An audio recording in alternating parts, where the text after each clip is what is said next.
بسم الله الرحمن الرحيم والصلاة والسلام على جميع الأنبياء والمرسلين رب اشرح لي صدري ويسر لي أمري واحلل عقدة من لساني يفقه قولي أما بعد.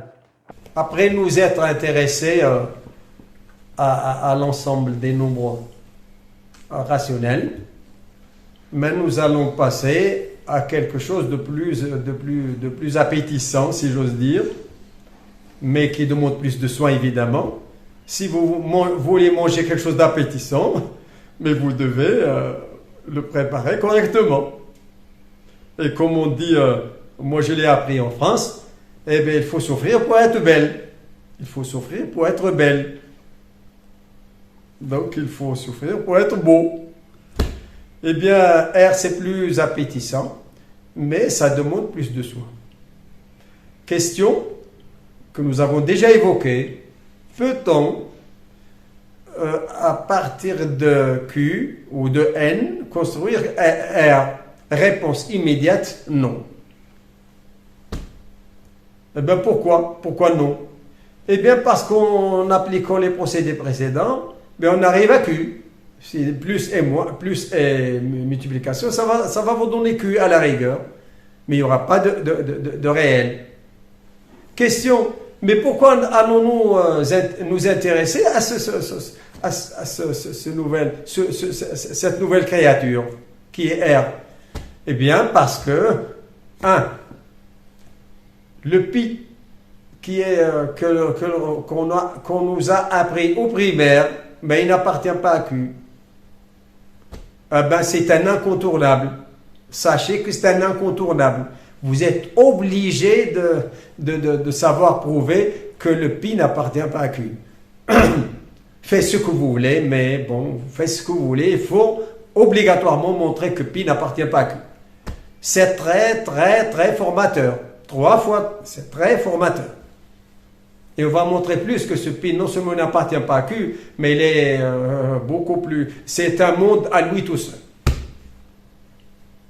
Mais disons pour garder les pieds sur terre, nous disons que des nombres très familiers, entre guillemets, comme racine de 2, mais n'appartiennent pas à Q, malheureusement. Et racine de 2, mais les gens peuvent rétorquer en disant, est-ce que racine de 2 existe? Bien sûr, tout le monde le sait. Pourquoi tout le monde le sait? Appliquez Pythagore, que nous allons aborder dans le prochain exposé. Si vous appliquez Pythagore à un triangle rectangle de côté 1, dans les côtés adjacents à l'angle droit, ont une mesure égale à 1. Eh bien, on voit à l'œil nu que la diagonale existe. Personne ne peut vous dire qu'il faut attendre des spécialistes de la logique pour introduire la diagonale. Mais elle existe. Eh bien, puisqu'elle existe, on ne peut pas dire qu'on l'a inventée pour montrer que R n'est pas, que Q n'est pas suffisant. Non, elle existe, on la voit, la diagonale. Eh bien, et on l'a appelée racine de 2. On l'a noté racine de 2. Pourquoi on l'a noté racine de 2? Mais c'est le problème des mathématiciens. Nous, la diagonale, elle existe. Et d'après en appliquant le théorème de Pythagore, mais la diagonale au carré est égale à 1 au carré plus 1 au carré. Donc, la diagonale au carré est égale à 2. Répétons, la diagonale au carré est égale à 2. Si une chose vérifie x au carré est un nombre x vérifie x au carré est égal à 2, eh bien les mathématiciens se sont accordés de noter x égale racine de 2, qui est positif. Dans notre cas, c'est une diagonale. Vous n'allez pas nous dire que oui, pourquoi elle n'est pas négative. Une racine est toujours positive. C'est une erreur classique que d'écrire racine de 4, ça peut être moins 2. Non, non, non, non. Racine de 4, c'est 2. Nous voyons dans certaines copies, racine de 4 égale à 2 ou moins 2. Mais écoutez, il faut apprendre par cœur le fait qu'une racine carrée ou quelconque, une racine quelconque est toujours positive. Si on introduit moins racine de 2 pour le besoin de la cause, c'est une autre histoire. Ça. Bien. Mais racine de 4, c'est 2. Donc, revenons à notre Pythagore et le triangle qui a, dont les côtés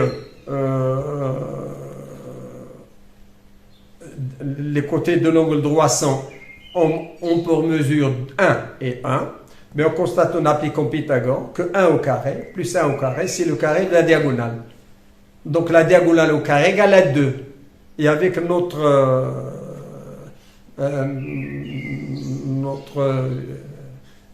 vision mathématique, puisque la diagonale au carré égale à 2, c'est que la diagonale est égale par définition à racine de 2. C'est ça qui définit racine de 2.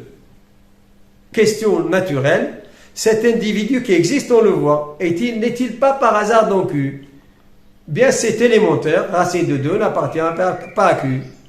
Et nous conseillons aux jeunes d'apprendre la démonstration par cœur. Et le malheur, c'est que vous ne pouvez pas construire facilement son approximation décimale. Vous n'allez pas vous amuser à calculer son approximation décimale et essayer de prouver qu'elle n'est pas périodique. Il se peut que la période commence à 100 milliards de chiffres après la virgule.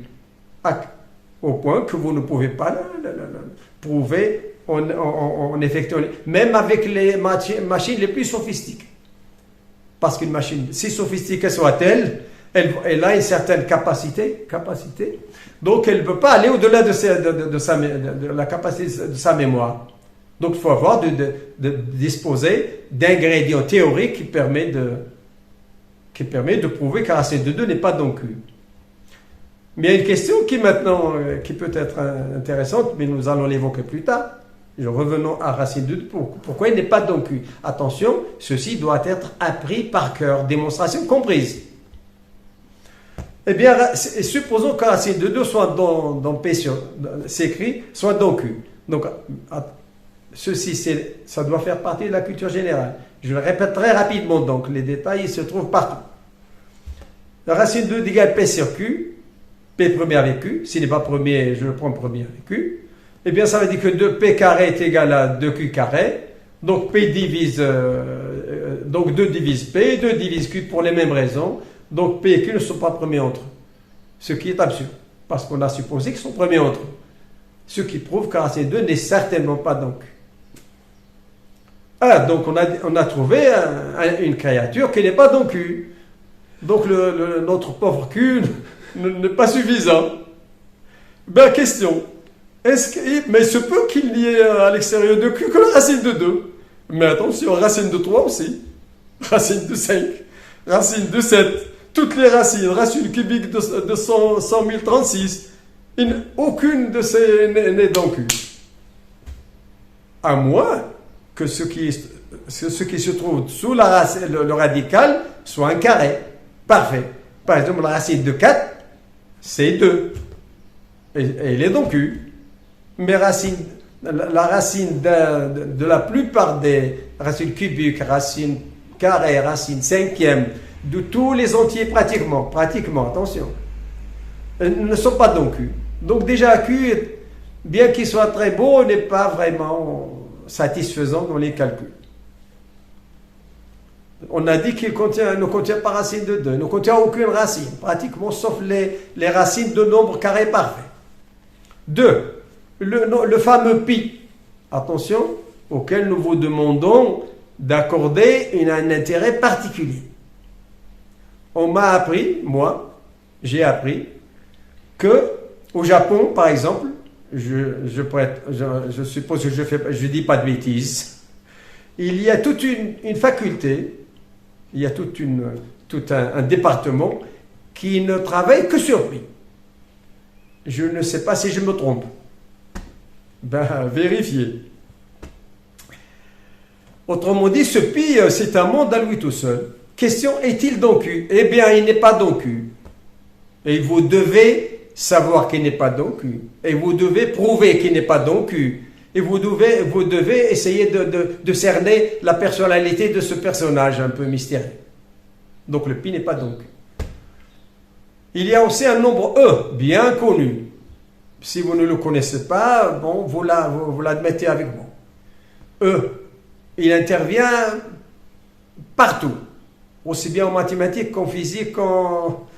Est-il dans Q? Ben, malheureusement, il n'est pas dans Q. Est-ce qu'on doit l'utiliser? Mais malheureusement, on doit l'utiliser pratiquement tous les jours. Pour les spécialistes, bien sûr, pour ceux qui ne veulent pas faire de mathématiques du tout. Et là, j'en profite pour faire une digression. Ceux qui veulent faire un peu d'argent et tout, ils ne doivent pas faire de mathématiques. Les mathématiques, ce n'est pas une spécialité qui vous rend riche. Il faut aimer, c'est une question d'amour. Bien, revenons. Digression terminée. Donc, on a dit qu'à l'extérieur de Q, il y a un tas de nombres qui ne sont pas dans Q. Question. Est-ce qu'on peut cerner le nombre de créatures, de nombres, je veux dire, qui ne sont pas dans Q? Réponse, malheureusement, c'est difficile. C'est difficile. C'est ça qui justifie notre intérêt à l'introduction de R, du corps des réels. Mais il est extrêmement riche. C'est un monde à lui tout seul. Et si vous le maîtrisez, croyez-moi, vous n'aurez aucun problème avec les modules dits supérieurs, tels que calcul. Ce à quoi j'ai fait allusion tout à l'heure. Vous n'aurez pas de problème avec l'intégration, ni avec l'analyse fonctionnelle, ni avec la topologie, croyez-moi.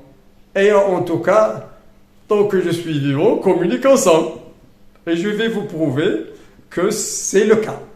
Que si tu maîtrises cet exposé et le suivant, ben tu vas gagner le tiers du temps imparti à consacrer à la maîtrise d'une notion donnée, N, d'une notion donnée.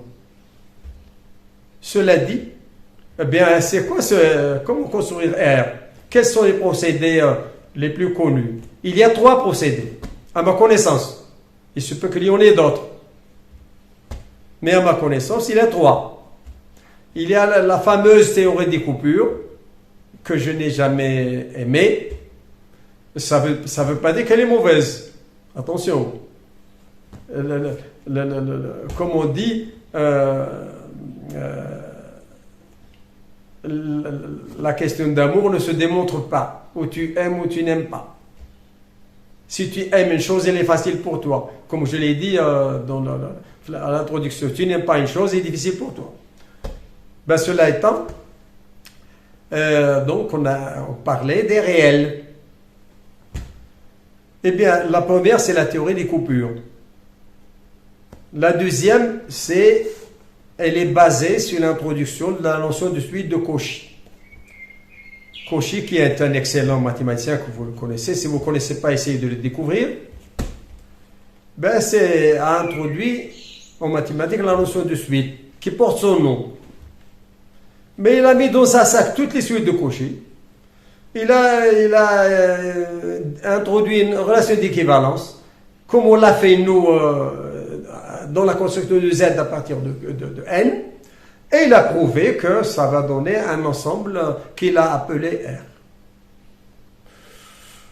R. Mon avis personnel, je dois beaucoup de respect à Cauchy. Mais je préfère une autre, utilisant les approximations décimales, et qu'on peut trouver dans la littérature. Il suffit de contacter la chaîne pour avoir les détails. Ben, c'est celle qui, le racine de 2, on peut l'approximer, on peut l'approcher, on dit approximer ou approcher, à l'aide d'une approximation décimale. Ben, comment faire? Rappelons très rapidement, très brièvement. Supposons, pour fixer les idées, que le nombre que je vais considérer maintenant se trouve dans l'intervalle 0,1 ouvert. 0,1 ouvert. Mais je veux l'approcher à l'aide d'une suite de rationnels. Est-il possible? Bien sûr. Bien sûr, c'est possible et c'est très classique. Ça se trouve dans tous les ouvrages. Eh bien, voici comment on fait. Voici la procédure. Mais notre réel, notre nombre que nous supposons qu'il existe, on partage, retenez bien la démarche, elle est fondamentale. C'est ça qui va donner l'appellation approximation décimale. Alors qu'il en existe d'autres, bien sûr. Il y a, on peut dire le 3, le 2, le P quelconque, à la place de 10. Mais nous, on va focaliser nos efforts sur le 10. Donc, j'ai un nombre réel. Retenez bien que ce que je vais prouver, c'est que n'importe quel nombre entre 0 et 1, je peux l'approcher par une suite de rationnels. Je suppose que vous êtes familier avec les notions de suite qu'on a introduites au collège. Donc, je considère le nombre qui est entre 0 et 1 strictement. Je divise l'intervalle 0,1 en 10 morceaux égaux. Il est évident que notre x se trouve dans l'un d'eux. Par exemple, entre 1 dixième et 2 dixièmes. Je jette tout le reste. Je ne regarde que le 1 dixième, 2 dixièmes. Je divise encore en 10. Il est évident qu'il est dans donc les amplitudes des intervalles obtenus, c'est 1 centième. Et le x, c'est évident, le nombre que je posais, c'est évident, dont je suppose l'existence, il est dans l'un d'eux. Et je continue ce processus qui s'appelle, c'est une espèce de dichotomie, mais dichotomie veut dire par 2. Mais si je ne sais pas comment on l'appelle, on divise par 10. Et on voit bien que je fabrique deux suites de rationnels, l'une plus petite que le nombre considéré, l'une plus haute. Et dans la distance entre les deux, et en 1 sur 10, alphonse n, donc tend vers 0. Puisqu'elles tend vers 0, ça veut dire qu'elles vont faire, en appliquant le principe des gendarmes que vous connaissez tous, je vais acculer le nombre entre deux suites, dont la différence tend vers 0. Donc, de cette manière-là, j'aurais réussi à approximer l'individu dont j'ai supposé l'existence à l'aide d'une suite de rationnels. Et conseil très précieux, il faut connaître parfaitement et le résultat et la méthode. Ça doit être considéré comme une culture générale. Vous n'allez pas dire, voilà, je l'ai vu quelque part dans un ouvrage, donc le moment venu, je vais y revenir. Non. Constatez que moi, je ne fais pas ça. Je n'ai je parle avec spontanéité, je n'ai pas de problème. Vous pouvez vous poser la question, ce monsieur qui parle, finalement, combien de résultats il connaît? Je vous avoue, je connais plus de 100 000. 100 000. Démonstrations comprises. Mais c'est normal. J'ai fréquenté les mathématiques, comme je l'ai dit, pendant 50 ans. Pendant donc un demi-siècle. Et comme je veux le rappeler maintenant, et comme disent les Chinois, moi je faisais un peu de karaté à l'époque, en France, eh bien celui qui nous dispensait le cours, il nous a dit, mes chers enfants, retenez la chose suivante, c'est en forgeant que l'on devient forgeron, et que le progrès s'obtient au bout de l'effort. Vous ne pouvez pas faire un geste et vous pouvez faire du karaté, vous ne pouvez pas. Vous n'avancez qu'après avoir 1000 tsoki ou 1000 mawashigiri. Quand vous êtes complètement out, c'est là que le progrès arrive. C'est là que vous allez progresser. Retenez bien ce que je suis en train de vous dire. Commentez-le, faites ce que vous voulez, mais on en discutera si besoin est. Donc, j'ai dit donc on a construit Q. On a vu qu'il était pratiquement, il ne contient pas beaucoup de choses. Il y a énormément de gens, de nombres que l'on peut voir à l'œil nu, mais qui ne sont pas dans Q. Mais ils ont tous, en appliquant le dernier processus, ils ont tous, je peux les approcher tous, à l'aide d'une suite de rationnels. Eh bien, question, considérant tous les nombres qui sont dans Q ou pas dans Q, que l'on peut approcher à l'aide d'une approximation décimale. Décimale veut dire m entier plus 0, etc. Nous, pour faciliter la tâche, et sans perdre de la généralité, on supprime le m. On considère les nombres de l'intervalle 0, 1. Et bien, donc, je répète, je veux construire R. Je vais construire la partie de R qui se trouve, en ne considérant que les nombres réels, entre guillemets, on les a pas encore introduits, qui se trouvent de l'intervalle 0, 1. Et par une translation, j'aurais fabriqué R tout entier. Eh bien, en imitant ce que je viens de prouver tout à l'heure, qu'est-ce que j'ai prouvé? Que tout nombre, réel, rationnel, enfin rationnel ou pas rationnel, de l'intervalle 0, 1, je peux l'approcher, je peux l'intercaler entre deux suites de réel, de suites de rationnel, l'une plus petite que lui, l'autre plus grande que lui, qui l'approche et qui vont se rencontrer sur le point en question, s'il existe. Eh bien, question, si je prends un sac et je mets tous les nombres que je peux construire de cette manière, tous les nombres que je peux approximer ou approcher à l'aide des suites de rationnel. Quelles sont les propriétés de cette nouvelle créature-là qui, comme on le voit, on peut la construire. Vous en convenez, je l'ai construit, les nombres. J'ai montré que les nombres qui se trouvent entre 0 et 1 strictement peuvent être approchés, s'ils existent, peuvent être approchés par deux suites, l'une plus grande que lui et l'autre plus petite que lui, et l'une décroissant, l'autre croissant vers l'individu s'il existe.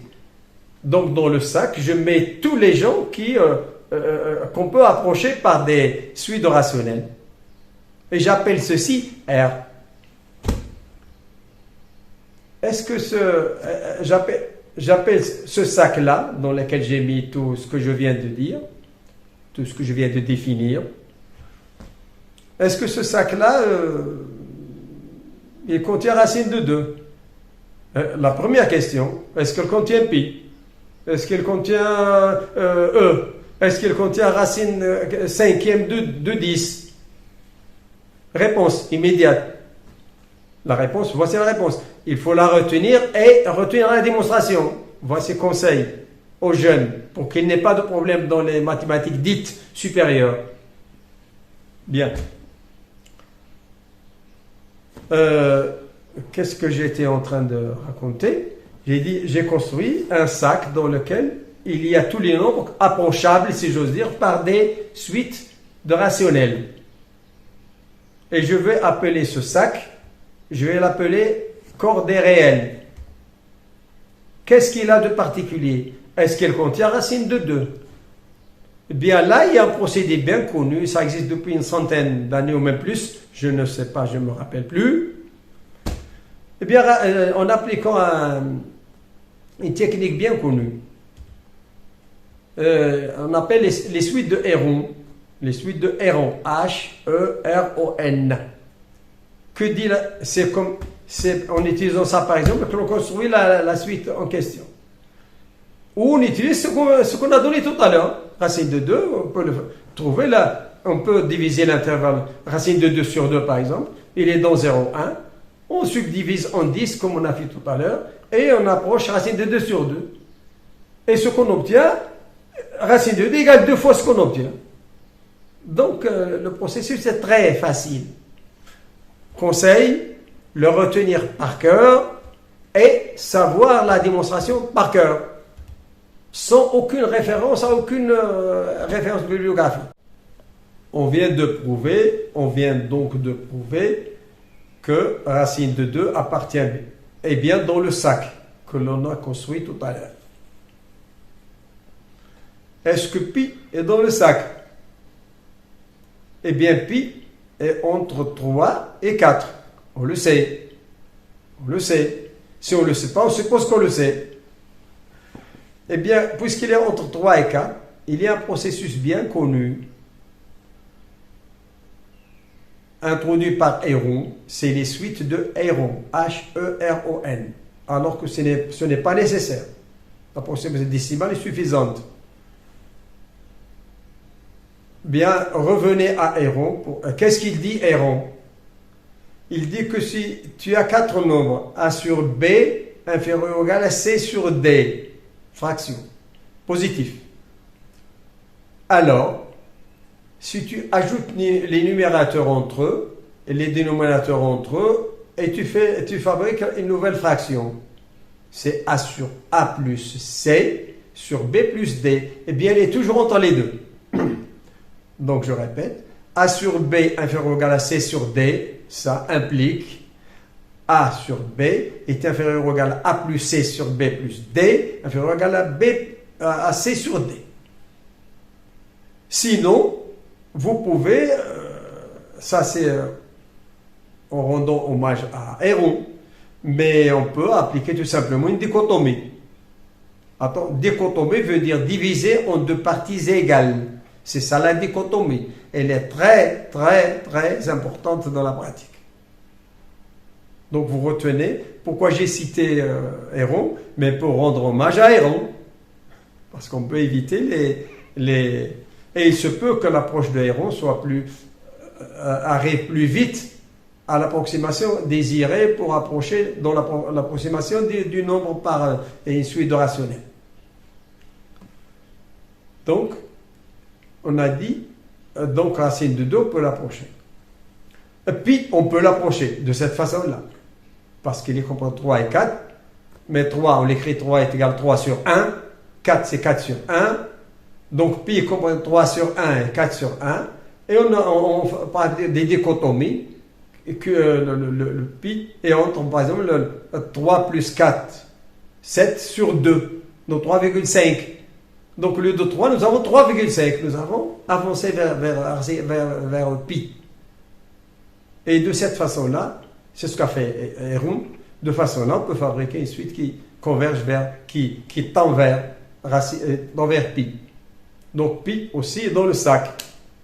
Est-ce que eux dans le sac, pour les gens qui sont à la dernière année du lycée, avant le bac, bien ils introduisent le E. Le E, et vous devez l'apprendre par cœur ce E. Il rend d'énormes services. Comme pi. Eh bien, le E, c'est par définition 1 plus 1 factoriel 1.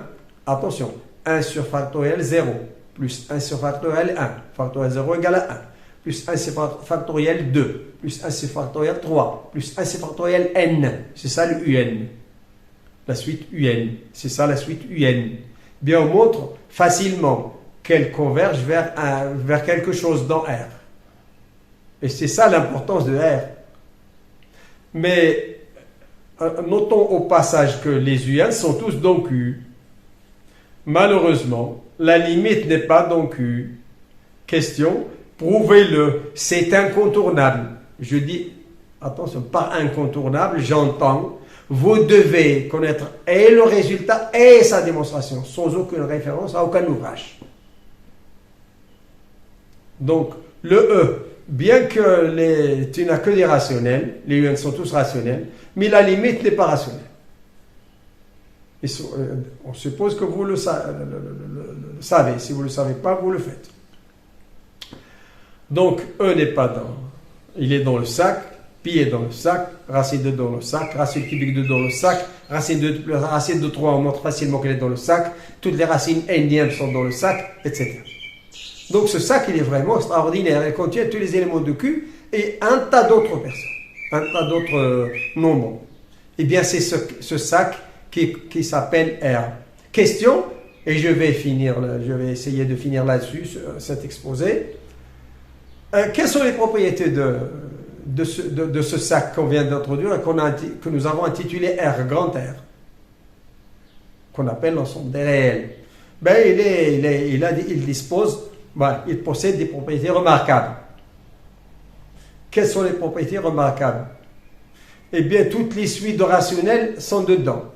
Toutes les limites, attention, toutes les limites de suite rationnelle sont dedans. Voici la première propriété. Il possède un principe qu'on appelle le principe d'Archimède. Que dit le principe d'Archimède? Étant donné un arbre, moi je suis en haut. Je vois un arbre devant moi qui se trouve à 100 000 km par exemple, ou 100 km pour ne pas exagérer, 100 km ou 10 km. Et j'ai une fourmi devant moi qui veut atteindre l'arbre qui se trouve à 100 km. Elle a un pas très petit. Question naturelle, est-ce que cette fourmi va atteindre cet arbre qui se trouve à 100 000 km et il a un pas de 2 cm? Question naturelle, est-ce qu'elle va atteindre cet arbre? Ben c'est ça Archimède. Archimède nous dit que si petite que soit le pas de ta fourmi, un jour, elle va atteindre l'arbre. Si loin de toi qu'il se trouve. Donc, disons-le, comme l'a dit Archimède, quel que soit x positif, x c'est l'arbre, quel que soit, c'est la distance de l'arbre à moi, quel que soit petit a positif, c'est le pas de la fourmi. Ben, il existe un jour c'est le n, il existe un grand n, ou un petit n, comme vous voulez, tel que na, c'est-à-dire le nombre de pas de ma fourmi, petit a, na, soit que le na soit en deçà de l'arbre et n plus 1 soit au-delà. Mais c'est aussi simple que ça, le principe d'Archimède, qui rend d'énormes services. Il faut le retenir par cœur et connaître sa démonstration. Malheureusement, sa démonstration, c'est une propriété de R. Donc, il faut passer en revue toutes les propriétés de R. Et faites-le. Et un conseil fondamental, principal, plus c'est tôt, mieux ça vaut. Il faut qu'avant, juste après le bac, avant d'arriver à l'université ou dans une école d'ingénieur, il faut que vous possédiez, que vous maîtrisiez parfaitement la construction de R. Question, est-il difficile ou difficile? On a dit que le mot difficile n'a pas de sens. Comme il contient beaucoup de propriétés, vous avez besoin de temps. Vous pouvez me dire, oui monsieur, pour vous qui avez beaucoup d'expérience, il nous faut à peu près combien d'heures? Mais disons une vingtaine d'heures.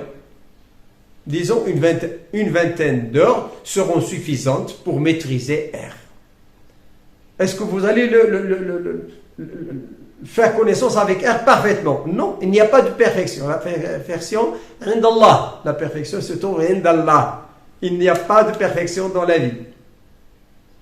Mais vous allez posséder au moins une connaissance de R aussi bonne que la mienne, au moins.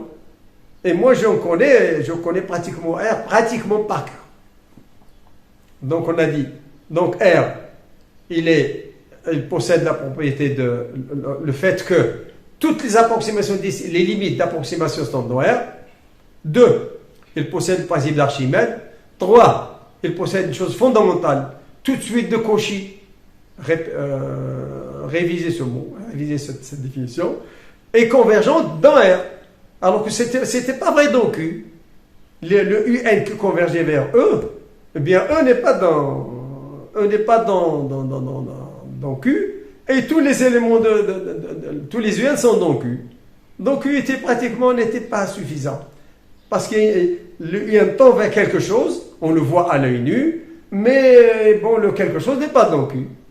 Et dans R, oui, il est par construction de R, par définition du sac. Nous avons dit qu'on a mis dans le sac tout ce qui est approchable par des suites rationnelles. Voici la troisième propriété. Tout de suite de Cauchy convergent. Quatrième propriété, c'est il faut essayer d'entrer dedans et voir ce qu'il possède comme. Il possède aussi le principe de la bande supérieure. C'est un principe fondamental. Peut-être plus fondamental que les précédents.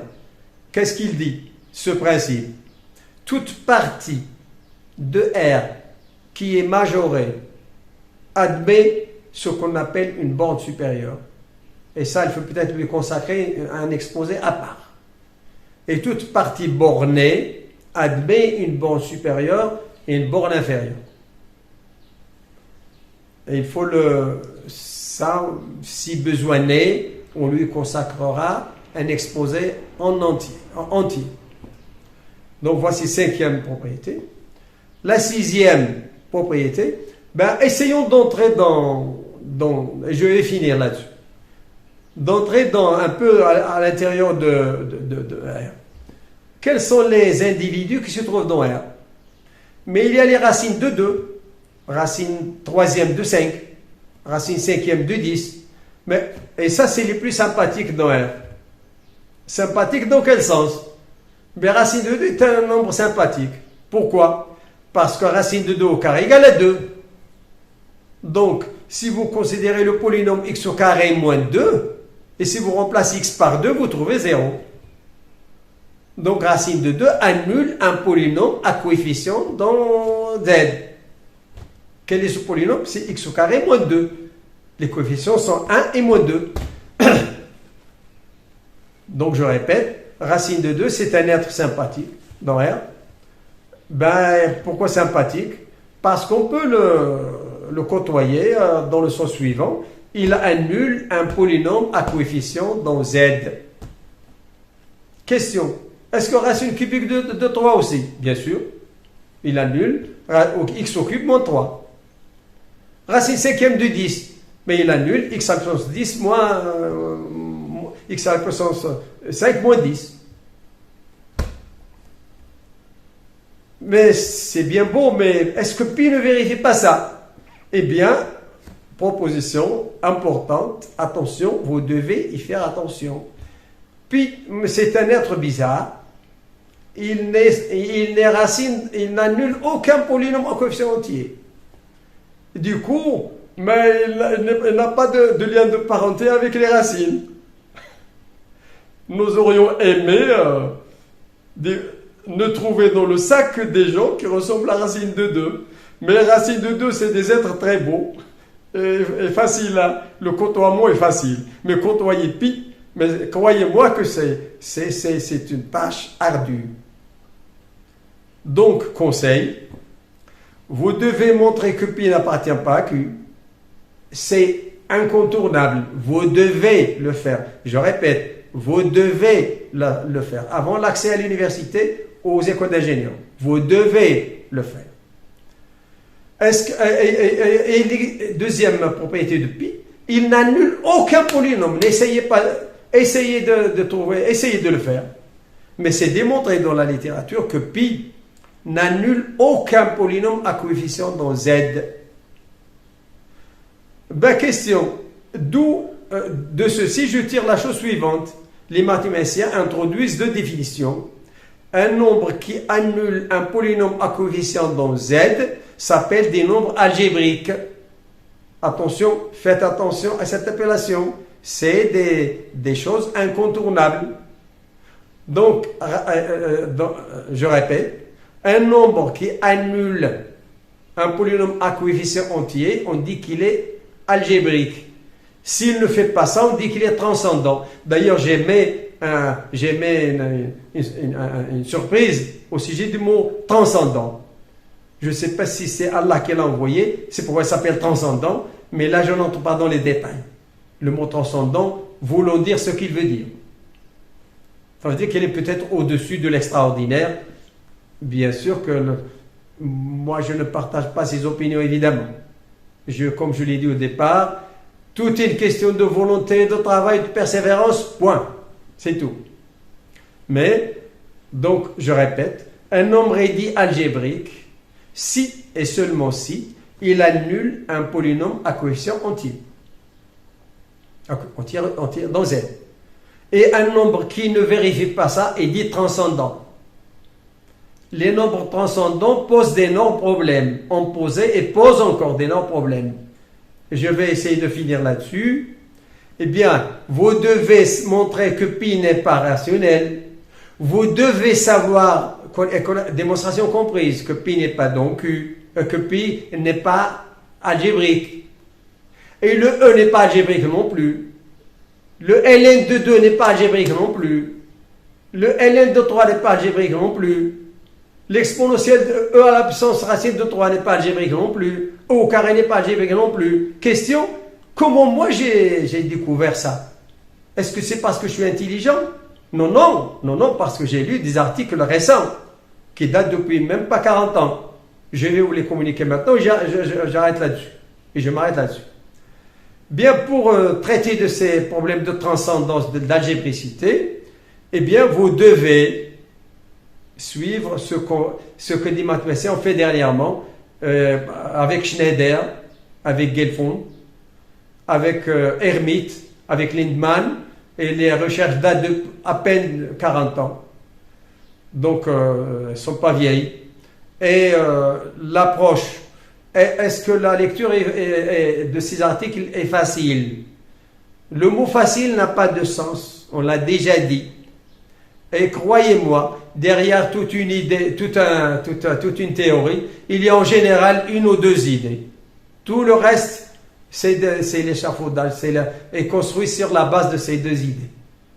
Une fois que vous avez l'idée, tout le reste, c'est l'œuvre de n'importe quel étudiant. Donc, retenez Gelfond, Schneider, Lindemann et Hermite. Ils ont édité des articles très intéressants sur le sujet. Et malgré tout, à notre connaissance, certains nombres aussi banals entre guillemets que pi plus E, on ne sait pas jusqu'à maintenant, si je ne me trompe pas, s'ils sont transcendants ou algébriques. Sur ce, je m'arrête et je vous remercie pour votre attention.